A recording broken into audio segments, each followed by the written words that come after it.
Признать самовольной постройкой и снести. Такой приговор вынесен универсальному розничному рынку по улице Залесская городской администрации Симферополя. 9 марта 2021 года на сессии городского совета было принято постановление о сносе павильонов продовольственного рынка, расположенного по улице Залесская, 78, о чем предприниматели, работающих здесь, представители городской власти, не уведомили. К сожалению, мы совершенно случайно узнали, даже, можно сказать, о том, что нас собираются сносить от клиентов. Потом мы обратились к интернету, а оказывается, есть постановление о сносе наших объектов. На каком основании, почему так незаконно с нами хотят поступить? Почему нас даже не предупреждают об этом? Мы лишимся своих рабочих мест, мы лишимся дохода. Нам никто ничего не помогает, мы сами работаем. Но не мешайте нам, пожалуйста, работать дальше. Мы не будем молчать дальше. Нам пока ничего не обещают, но мы будем даже вплоть до того, что перекрывать дороги. Мы так поняли, что никакой помощи нам ждать не от кого. Дальше надеяться не на кого. Наверное, придется только на самих и на покупателей. Продовольственный рынок по улице Залесская, 78 существует около 20 лет. Здесь есть своя лаборатория и администрация. По словам арендаторов, налоги они платят регулярно, и все проверки сюда наведываются с завидным постоянством. Да и официальные договора муниципальная унитарная компания «Метроград» с ними заключает регулярно. Однако 2 года назад здесь появилась схема территории с новым, никому непонятным юридическим адресом. Я нахожусь на этом рынке с 2012 года. Я предприниматель, платим налоги. Мне интересно, раньше при Украине у нас был юридический адрес Залесская, 78, на основании чего 2 года назад нам повесили схему, что мы являемся 97-м номером.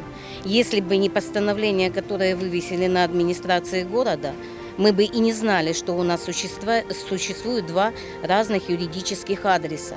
Путин объявил 2021 год борьбы с безработицей.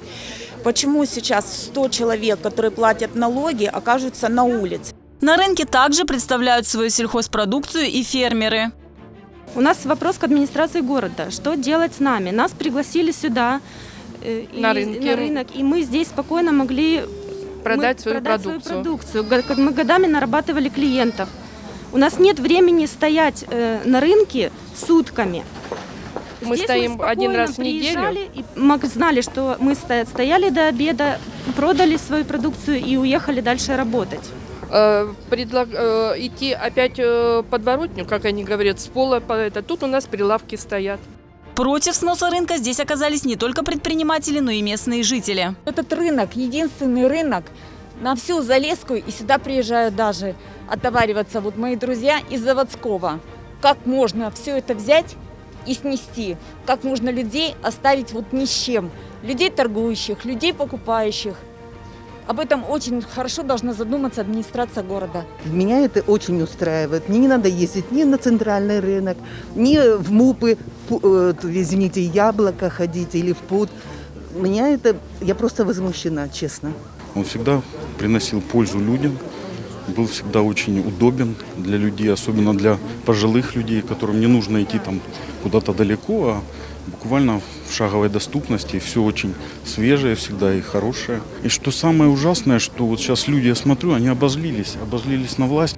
По словам арендаторов, все их попытки выяснить у городских властей, почему принято такое решение и какова их дальнейшая судьба, не увенчались успехом. Поэтому они собрали подписи и подготовили видеообращение. Обращаемся к администрации города Симферополя. Пожалуйста, объясните нам, на каком основании наш рынок признан самовольной постройкой, если раз в год идет приемка рынка, если приезжают к нам пожарные, у нас есть лаборатория на рынке, у нас есть администрация на рынке, вывеска, схема территории нашего рынка. Да, мы не можем быть самостроями. Вот объясните нам, пожалуйста, на каком основании нас признали самостроем?